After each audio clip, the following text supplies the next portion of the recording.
words that I've given in the spelling bee, I love sardoodledom. I think it's just a fun word. It's a blessing to me when I can get up and just be able to put a meal in the microwave. My main concern was how is this going to affect my getting my daughter back? That is paramount.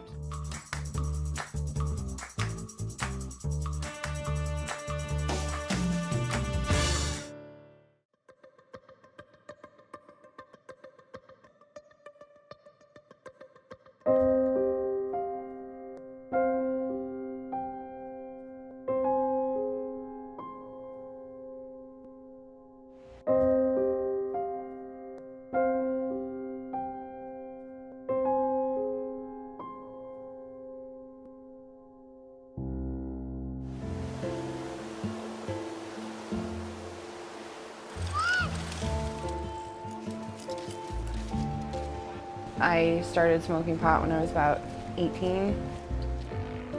I was 19 when I met my husband. He kind of introduced me to oxycodone. I got in 2 car accidents back to back, and I went to a doctor. You have doctors that are called pain doctors.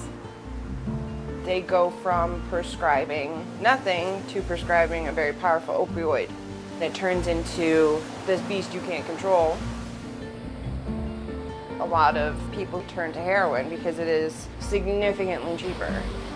When you find something you like in that drug culture, you kind of stick with it.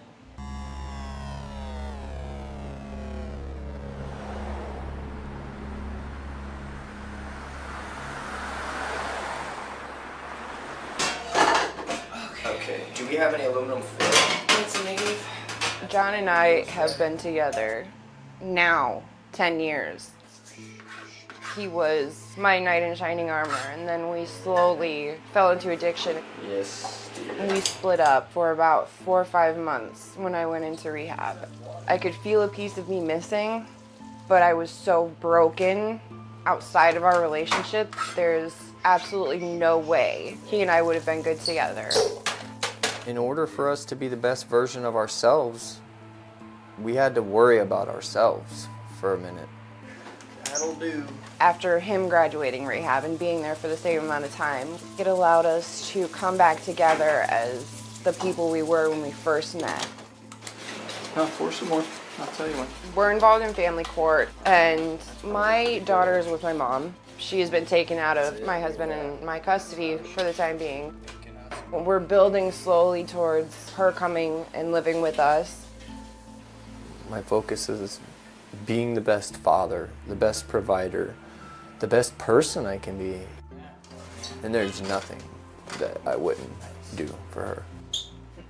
We're still left with all the problems and the debt that we had incurred before we went into rehab, and then starting off trying to find a place to live, getting all the essentials, a bed. Finding balance when it's so tilted. Yeah. You're still weighed down by your past, and here you are trying to balance everything out just because of the wreckage. It's impossible. Yeah, it's really hard to find that balance right now. But we manage.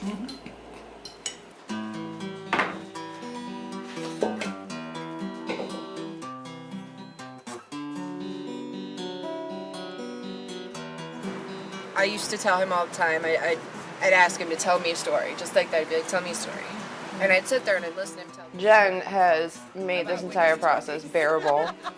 She has answered my phone calls whenever I've needed her, whether she's in a meeting herself, if she's with her family, she'll step outside. She has been a constant in this flux. She's kind of helped me stay grounded, and if I needed advice, she's been there. She's an amazing person, that Jen. So how was Christmas? Christmas was difficult, not gonna lie. My mom at the last minute decided that she wasn't comfortable having John and I there because my sister and all of them haven't quite gotten to the point where they want to be around us. You know, just because you guys are healing and your healing process and you're feeling good doesn't mean that they've let go yet. You know, and it's on them. And that's, I think, the hardest part is I'm so eager to get back in touch with my family. A lot of people want to heal those relationships and they don't really grasp that the other side isn't necessarily ready to heal or willing to heal right away. You can't force somebody to see you change. Part of letting go is letting go of your family to allow them to heal too. As hurtful as it can be. That's why we say build a support network, because other people have done this too. That's why we see them 3 times a week, to work on how they feel and how difficult it is. Part of getting sober is making a new family, sort of. At least you guys have each other, which is great because there's a lot of people alone, but you guys have each other, you know, and if you have positive people to spend, you know, holidays and stuff with, you know, that really helps.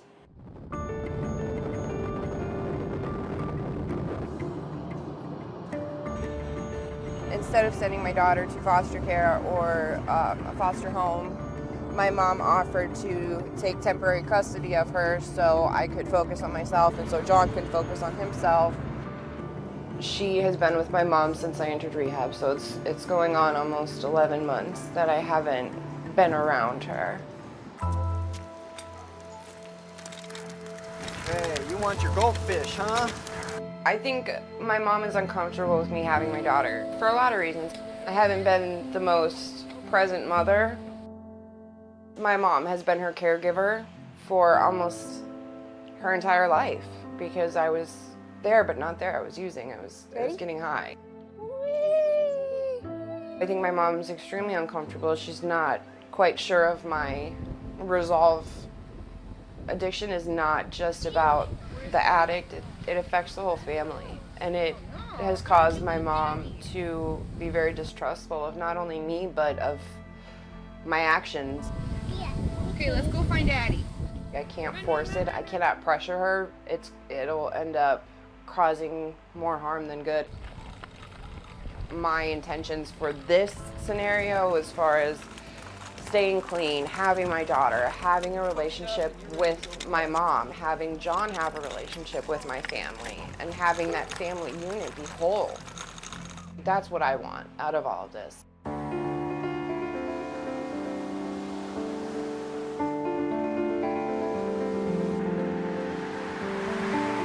I have court for the shoplifting. The incident. In rehab, I fell into a group of girls who was stealing from different stores. I ended up taking quite a few articles of clothing from Target, and they got me for shoplifting. I made a really bad decision, and I'm human. I know what's going to happen, but it was just... You're in rehab, so it's like a bunch of... I mean, in rehab, you're all there together, so no decision-making process has been positive so far. Right. To meet people in treatment. It's really common when you stop doing something you're used to doing all the time, and you're looking for things to fill the void. Without drugs, you look for some kind of excitement, and sadly, breaking the law is exciting because you're kind of used to doing that in a sense. You know, it's kind of sad, but it's kind of true at the same time. So, is it uncommon that somebody would go out and do something like that, you know, with 3-4 weeks clean and sober? No, actually, it's not. My main concern was how is this going to affect my getting my daughter back? That is paramount. Anything and everything to do with her is paramount in this situation, and I'm terrified. Terrified.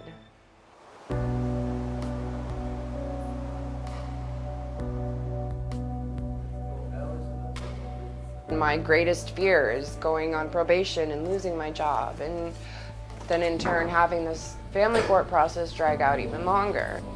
That means more time without my daughter, and that means falling back into a depression. That means a greater chance of relapse, and that's not something I'm willing to allow to happen. Michelle Gonzalez. Ms. Paulson, now presiding. Good afternoon, everyone. Thank you. May be seated. The first case being called is Allison Nicole Norland. Good afternoon, Judge.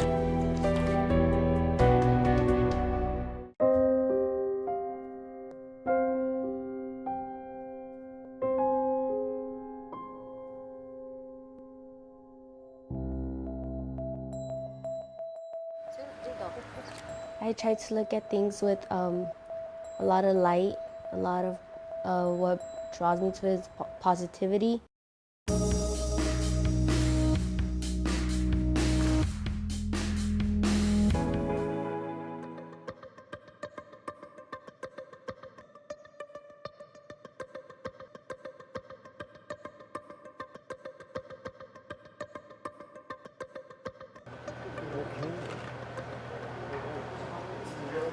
This is the first time in the country that a state has invested in a program like this. So they're investing in Project Angel Food and 5 other organizations across the state that provide medically tailored meals.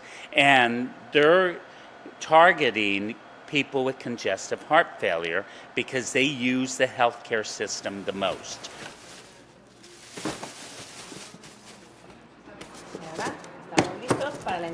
So there's going to be 1,000 clients over 3 years.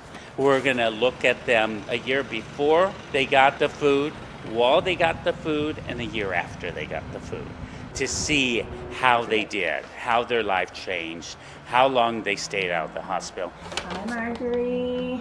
Hello. Oh my God. Little goodies. Oh, this is Tom says hello for you. If we keep someone out of the hospital for one day, it saves $5,000. And $5,000 will pay for this whole program for 3 months, providing them 3 meals a day, 3 months, and the nutrition counseling they need. This one is barbecue shredded pork. I am part of Project Angel Food, and I do receive my meals. They come every Monday, and I receive 7 meals, which is 1 meal per day. It's a blessing to me when I can get up and just be able to put a meal in the microwave. And it goes according to our diet. It's whatever our doctors put us on. There is science behind what we do, and it's the registered dietitians who provide that science. They go through all of the different guidelines from the different associations, the Diabetic Association, the Heart Association, and look at what the requirements are, and then we build meals that fulfill those requirements. Even though we still get weak and out of breath and all those things, but the point is, I do have a nutritional meal coming in to where, yes, it helps you.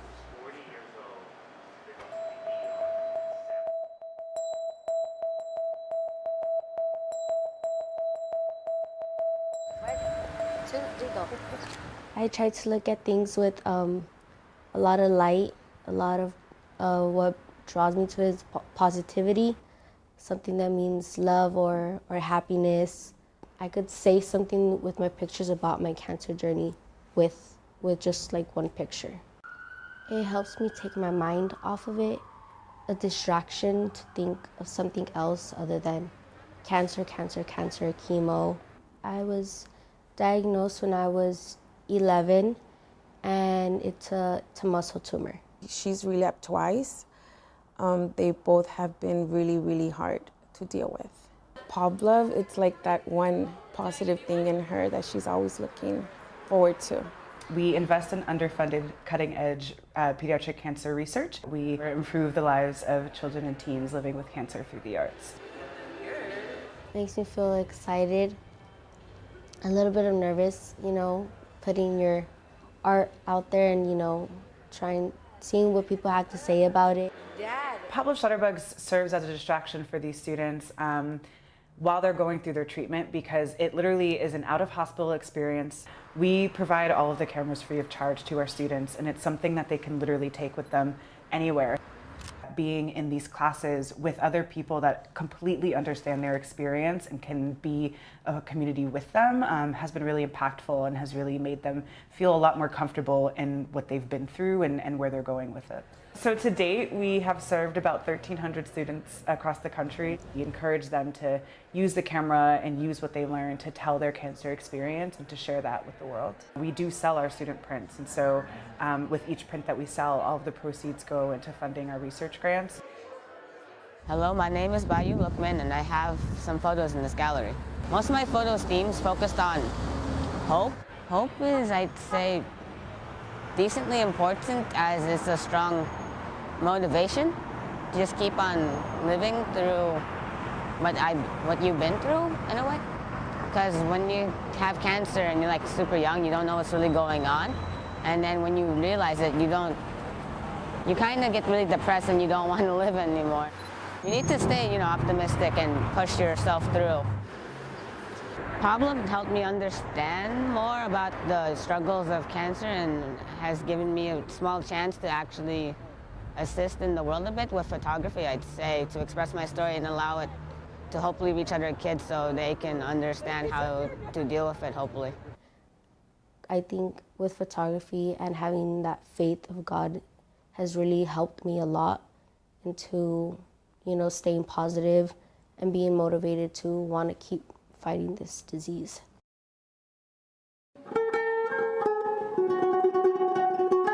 Art and music. What finer passion can I have? It's been my entire life.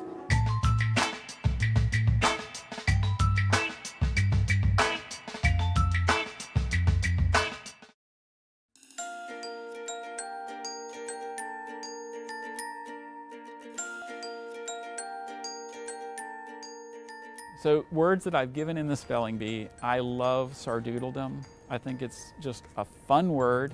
It's a useful word. And the speller who got it was Kenyi Awad, and he thought it was the funniest thing he'd ever heard, and he couldn't stop giggling. And I had to sort of reel him in and bring him down to get him to spell the word. That was a neat moment. It may sound like a joke, but I usually say I get a front row seat at the best event in the world. My name is Jacques Bailey. I am the official pronouncer for the Scripps National Spelling Bee. As a child, I had a total fascination with language. I was trying to learn French all my life. I still am. The spelling bee sort of fed into that in 6th grade, and Latin in high school. I sort of drifted throughout my life. Just one thing would keep interesting me, and languages kept my interest all the way up till now.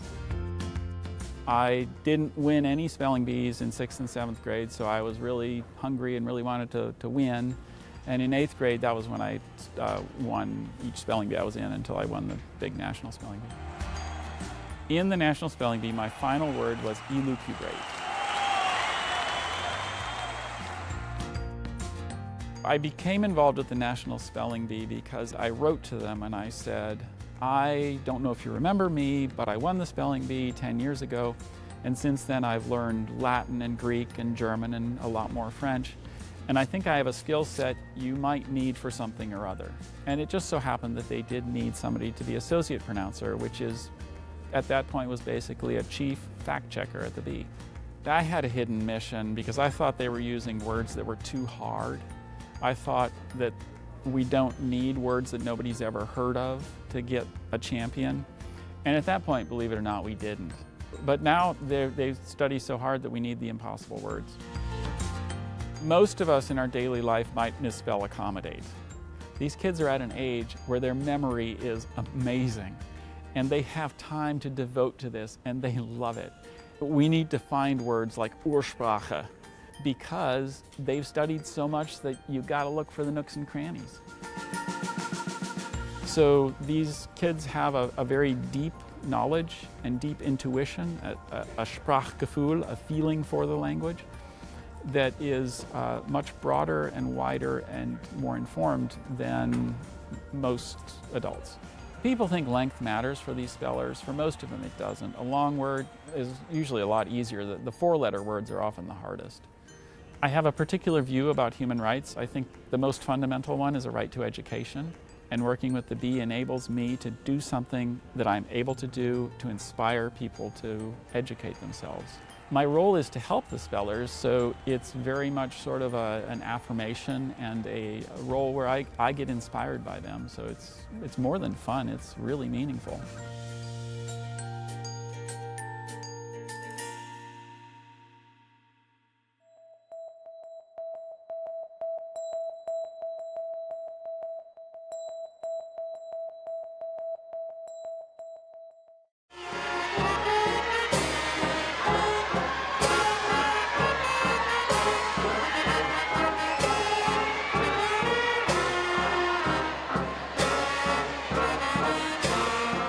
Dunbar High School is a high school for professional health careers, and it gets you ready for college in the next level.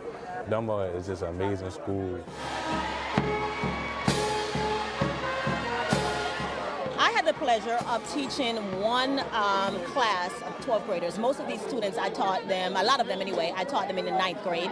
And I had an awesome class that I taught the 12th grade. It was a medical ethics class. And they're very inquisitive, direct, they will question, and they basically want their voices to be heard. That's the type of class I would say this 2018 class is. Yes. The biggest thing is finding where you belong, whether it be in sports or science or even fashion, but really finding out where you fit in. But people tend to give up, and they also have dreams that they believe will just fall in their lap. But from my understanding, you have to earn and take what you want. You can't sit back and allow stuff to come to you. Take what you want. Don't let others give it to you.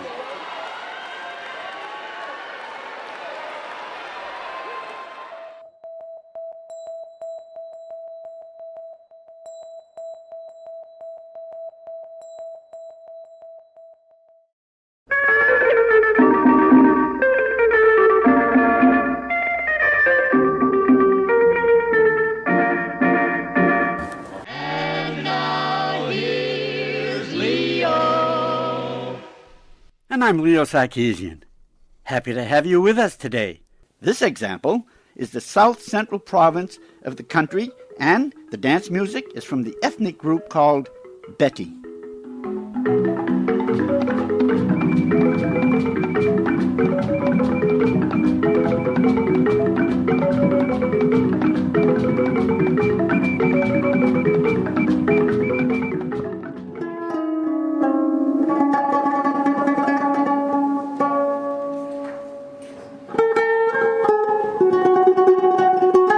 Art and music. What finer passion can I have? It's been my entire life. It's from a childhood right up till today and maybe into the future. I'll still be doing my art and I'll be dancing with my music. Right. What else? It is passion.